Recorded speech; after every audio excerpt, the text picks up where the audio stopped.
하지 않은데 사실 이 부모 공경은 어른들이 들을 이야기는 아니죠. 우리 젊은 학생들이 좀 들어야 되고 젊은 우리 청소년들이 이 부모 공경에 대해서 들어야 되는데 사실 여러분들은 이거를 이제는 들을 나이는 이제 아닌 분들이 많이 있죠. 그래도 우리가 교육하는 그런 차원에서 이 부모 공경을 함께 우리가 살펴보도록 하겠습니다. 우리가 십계명 그러면 잘 알지요. 이제 10가지 이제 계명인데 이 십계명은 크게 이제 두 개로 나누어 볼 수가 있죠. 하나님을 위한 계명과 이웃을 위한 또는 사람을 위한 계명으로 크게 두 개로 나누어 우리가 생각하기도 합니다. 1계명부터 4계명까지는 하나님을 우리가 어떻게 경외해야 될 것인가라고 하는 하나님께서 요구하시는 그런 내용들, 그리고 5계명부터 10계명까지는 부모와 이웃을 우리가 어떻게 사랑해야 될 것인가라고 하는 그런 내용이죠. 그런데 우리가 한 가지 짚고 넘어가야 될 것은 뭐냐면 이것은 두 개의 강줄기가 아니라고 하는 겁니다. 하나님을 섬기는 강줄기가 따로 있고 그리고 부모 공경하고 이웃을 사랑하는 강줄기가 따로 있는 것이 아니다라고 하는 겁니다. 이 강줄기는 하나의 강줄기입니다. 다시 이야기하면 하나님을 경외하고 하나님을 사랑하는 강줄기는 어디까지 흘러가야 되냐면 사람에게까지 흘러가야 되는 것이죠. 반드시 하나님을 사랑하고 하나님을 경외하는 그 물줄기는 어디를 향해서 가게 되어져 있냐면 자기 부모를 공경하는 강줄기가 만들어지는 것이고 그리고 이웃을 내 몸과 같이 사랑하는 강줄기로 이어지게 되어지는 것이죠. 근데 많은 사람들이 이것을 두 개로 따로 놓고 이렇게 생각을 합니다. 하나님 사랑하는 것 따로, 그리고 이웃을 사랑하는 것 따로 이렇게 생각하는데 그렇지 않아요. 반드시 이것은 하나의 강줄기여서 하나님을 경외하고 하나님을 사랑하는 사람은 반드시 자기 부모를 공경하게 되어져 있고 자기 이웃을 내 몸과 같이 사랑하게 되어져 있다라고 하는 거죠. 그런데 물은 위에서 아래로 흘러가는 것이 순차적이고 자연스러운 것입니다. 반대로 밑에서 위로 흐른다라고 하는 것은 있을 수도 없는 것이죠. 그래서 이렇게 생각해 볼 수가 있는 겁니다. 부모를 공경하지 않고 이웃을 사랑하지 않은 사람은 하나님을 경외하지 않은 사람이다 라고 말할 수 있는 것입니다. 왜냐하면 물이 아래에서 위로 흐를 수가 없는 거예요. 위에서 아래로 흘러가듯이 하나님을 경외하는 사람은 어떤 사람이냐? 부모 공경하고 이웃을 사랑하는 사람이 하나님을 경외하는 사람이다라고 하는 것을 알 수가 있을 겁니다. 이 십계명에 나타난 하나님과 또 사람에게 어떻게 해야 되는가라고 하는 첫 번째 교훈들이 등장이 되어집니다. 제1계명이 바로 하나님께 대한 첫 번째 교훈인데 나 외에 다른 신을 내게 두지 말라라고 하는 겁니다. 하나님께서 하나님을 경외하고 또 섬기는 사람들에게 첫 번째 교훈으로서 나 외에 절대 다른 신을 두어서는 안 된다라고 하는 것이죠. 그리고 사람에 대한 교훈으로서 첫 번째 주는 것이 무엇이냐면 내 부모를 공경하라라고 하는 것이 사람에게 주신 첫 번째 교훈이다라고 하는 겁니다. 그게 뭡니까? 사람의 도리의 가장 첫 번째, 그리고 사람의 도리의 가장 근원이 되는 게 뭐냐? 자기 부모를 공경하는 것이 사람된 가장 첫 번째 도리다라고 하는 것을 십계명을 통해서도 우리에게 잘 보여주고 있는 것입니다. 자, 오늘 에베소서 6장 1절에서 3절까지의 말씀을 통해서 부모 공경이 하나님에게 그리고 우리에게 어떤 의미로 다가오는가라고 하는 것을 두 가지 방면에서 함께 살펴보도록 하겠습니다. 이 부모 공경이 하나님께는 어떤 의미이고 그리고 우리에게는 어떤 의미로 다가오느냐라고 하는 거죠. 자, 1절 말씀을 통해서는요, 이 부모 공경이 하나님에게 어떤 의미인가라고 하는 것을 우리가 1절 말씀을 통해서 함께 살펴보도록 하겠습니다. 우리 1절 함께 합독하겠습니다. 자녀들아, 주 안에서 너희 부모에게 순종하라. 이것이 옳으니라 라고 하는 거죠.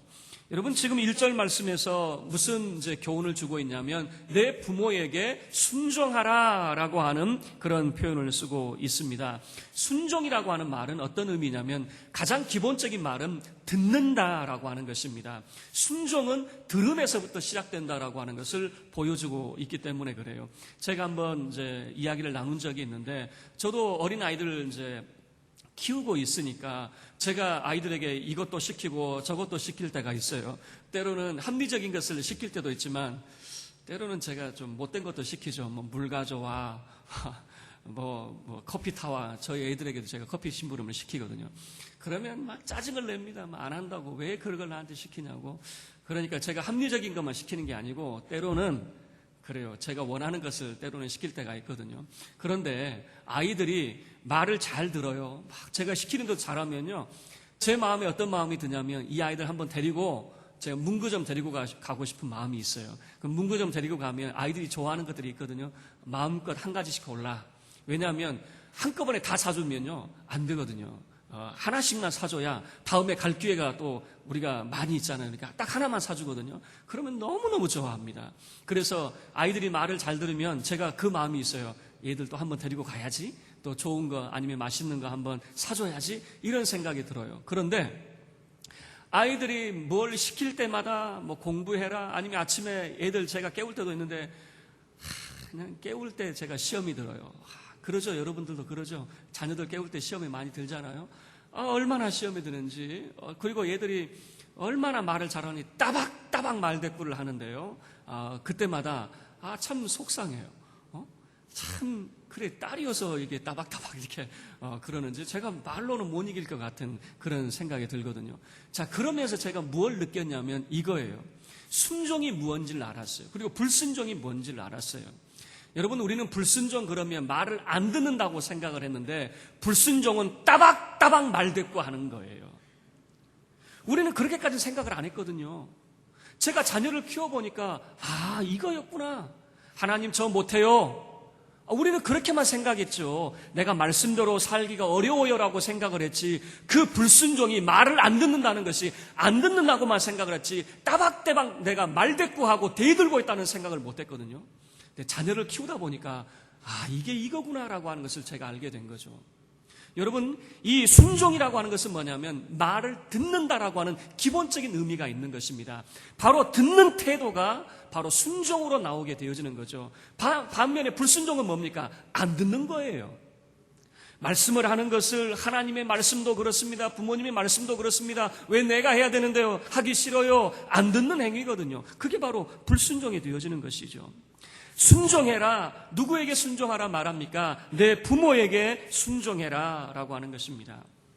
그리고 성경에서 보여주고 있는 이 부모 공경에 대한 성경의 두 가지 예가 등장이 되어지는데 오늘 첫 번째 예는 바로 이 에베소서 6장 1절에서 보여주는 대로 이렇습니다. 자녀들아 주 안에서 너희 부모에게 순종하라. 이것이 옳으니라 라고 하는 표현을 쓰고 있어요. 이것이 옳은 것이다 라고 하는 것입니다.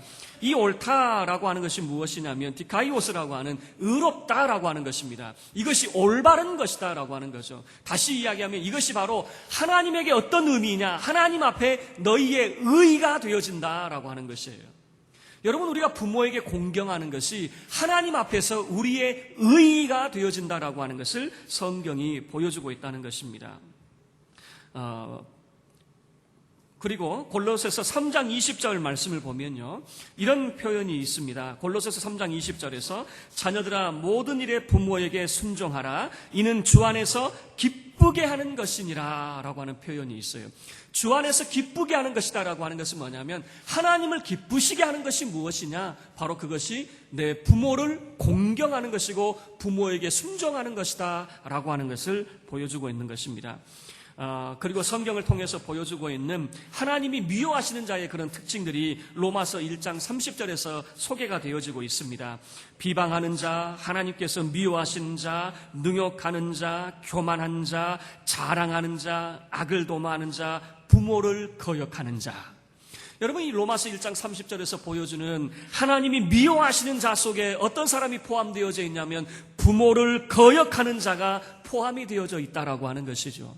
그래서 성경이 우리에게 보여주는 두 가지가 있는데 첫 번째 의미는 뭐냐면 하나님에게 있어서 이 부모 공경이 갖는 첫 번째 의미는 뭐냐면 바로 하나님에게 있어서 하나님 앞에 우리의 의가 되어진다라고 하는 겁니다. 의라고 하는 것은 무엇이냐면 하나님의 뜻대로 행하고 있다라고 하는 것이고 하나님의 법을 잘 준행하고 있다라고 하는 것을 보여주고 있는 것이죠. 그리고 두 번째는 하나님께 무엇이 되느냐? 바로 하나님을 기쁘시게 하는 것이 된다라고 하는 것이 성경이 우리에게 보여주고 있는 것입니다.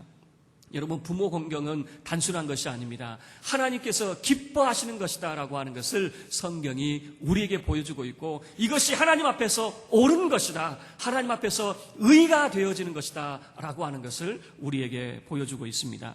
그리고 이제는 다른 차원에서 이 부모 공경이 우리에게는 어떤 그런 의미인가라고 하는 것을 살펴보도록 하겠습니다.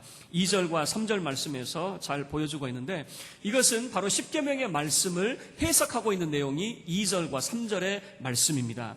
먼저 2절 말씀을 우리가 함께 읽겠습니다.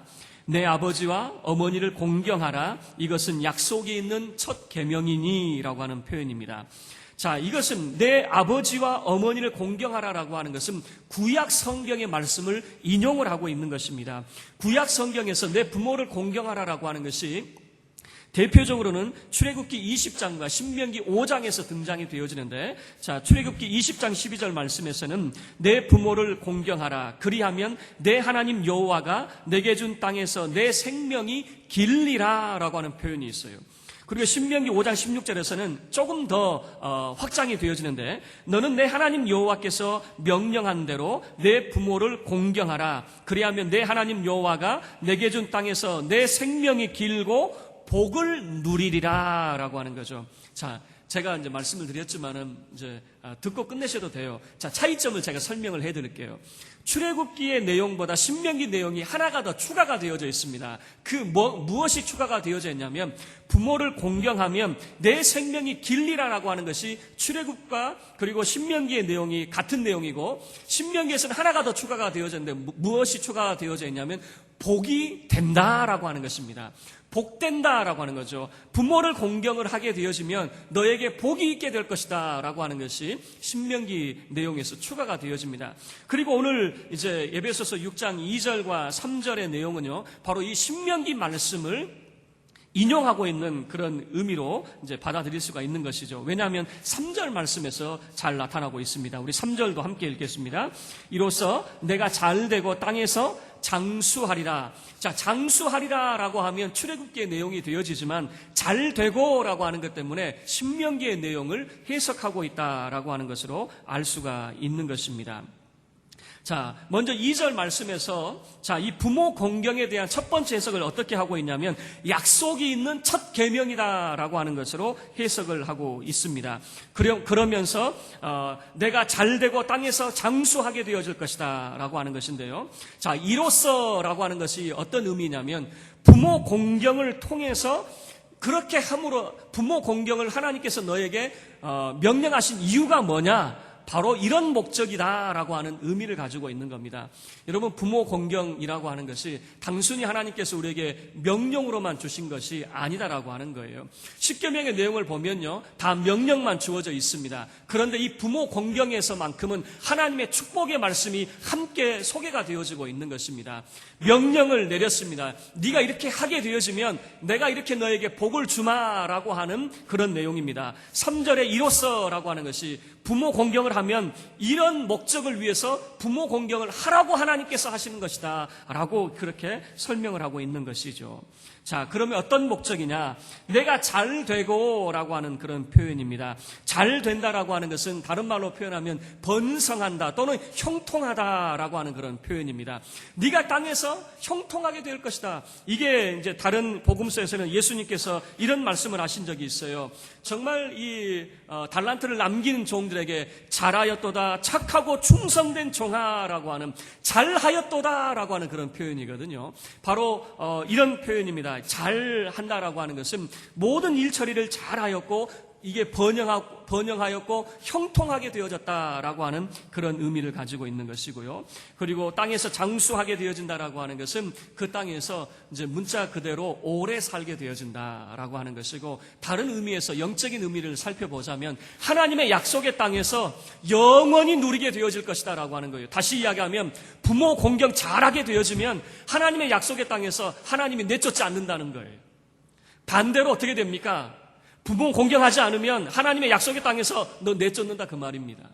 이스라엘 공동체가 왜 하나님의 약속의 땅에서 쫓겨나게 되어집니까? 왜 그들이 바벨론에 의해서, 로마에 의해서 그들이 포로 생활을 하게 되어집니까? 이유는 간단합니다. 하나님의 약속의 말씀대로 그들이 살지 않았거든요. 부모님을 공경하지 않았거든요. 이웃을 내 몸과 같이 사랑하지 않았거든요.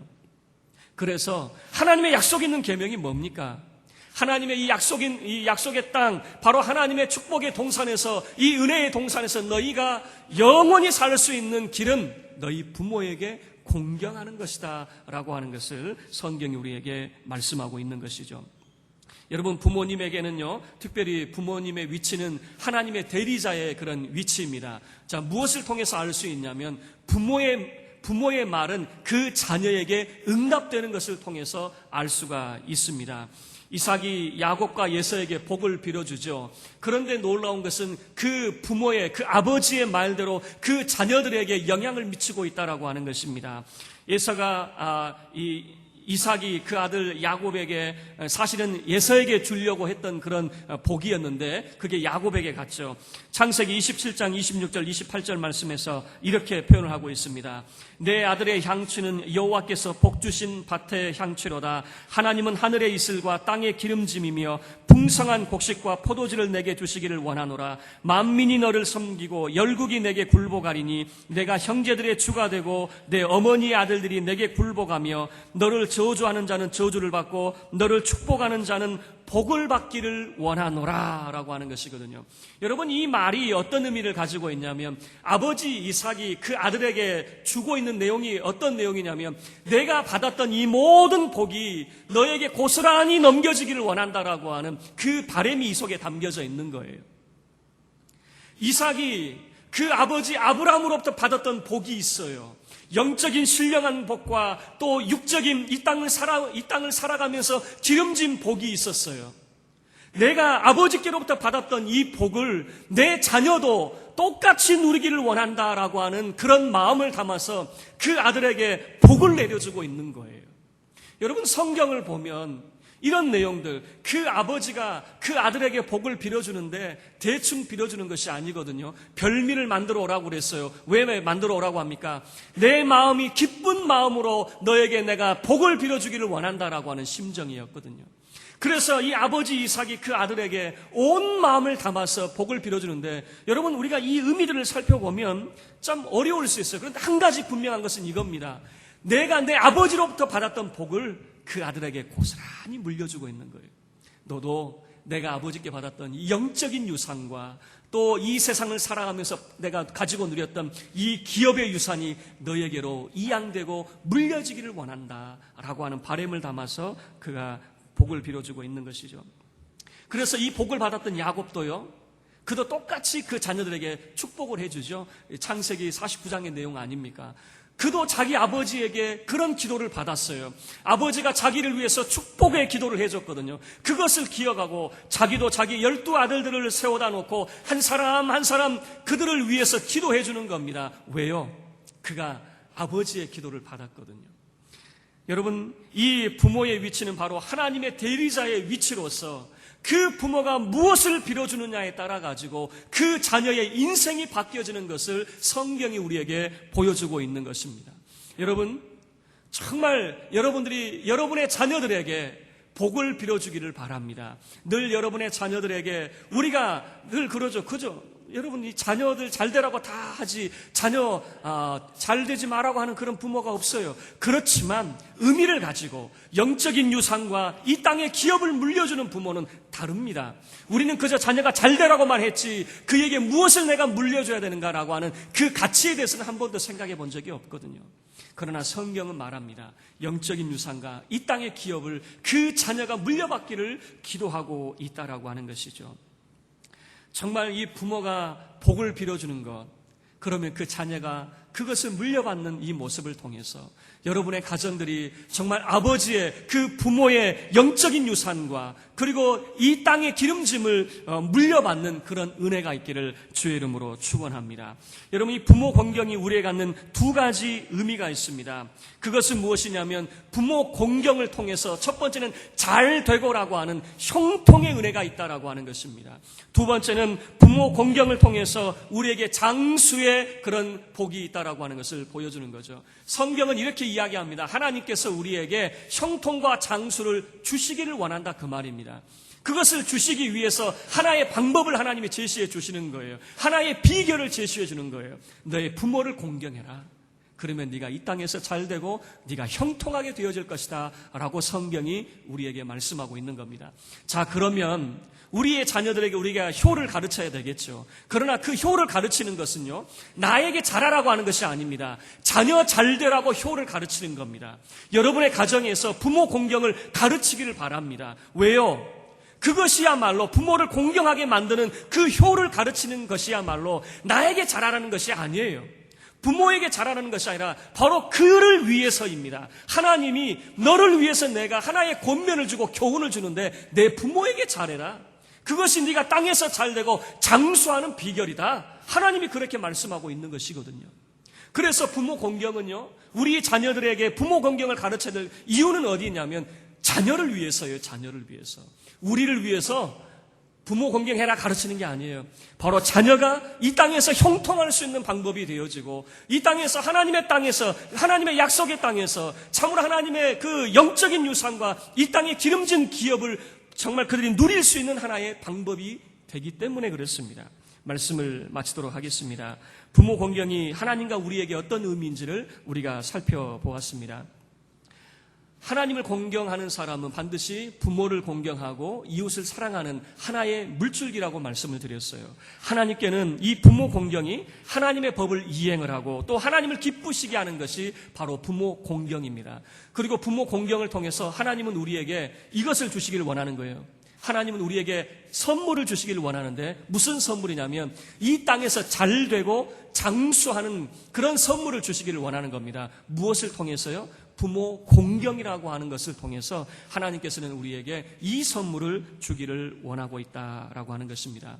여러분, 정말 우리가 한 가지를 기억해야 될 것은 뭐냐면 부모가 자녀를 위해서 복을 빌어주면 그 기도가 그 자녀에게 임한다는 사실이에요.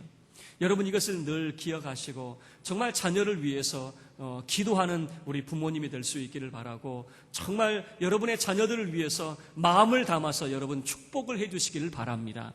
정말 이 자녀들을 위해서 너 잘되라 너 잘되라, 여러분 그거는 잘못된 거예요. 정말 그 자녀에게 내가 무엇을 빌어주고 있느냐 그 말이에요. 이삭은 그 아들을 위해서 정말 자기가 자기 아버지에게 받았던 그 영적인 유산, 그리고 자기 아버지에게 받았던 육적인 유산을 그 아들에게 물려주고 있는 그 모습을 보여주고 있는 것이죠. 저희가 정말 우리가 우리 자녀들에게 무엇을 물려줄 수 있겠습니까? 하나님께로부터 받았던 그 은혜, 그리고 이 땅을 살아가면서 하나님께서 우리에게 주셨던 그 은총들을 우리의 자녀 세대에게 참으로 물려주는, 정말 기원해주는 우리가 되어져야 될 것입니다. 여러분, 부모를 공경하게 하는 것은요, 우리를 위해서가 아니라 우리 자녀를 위해서 반드시 필요한 것이다라고 하는 거죠. 이 부모 공경을 통해서 여러분의 가정이 참으로 하나님을 기쁘시게 하는 가정이요, 여러분의 가정이 형통하고 참으로 장수하는 은혜가 있기를 주의 이름으로 축원합니다. 우리 다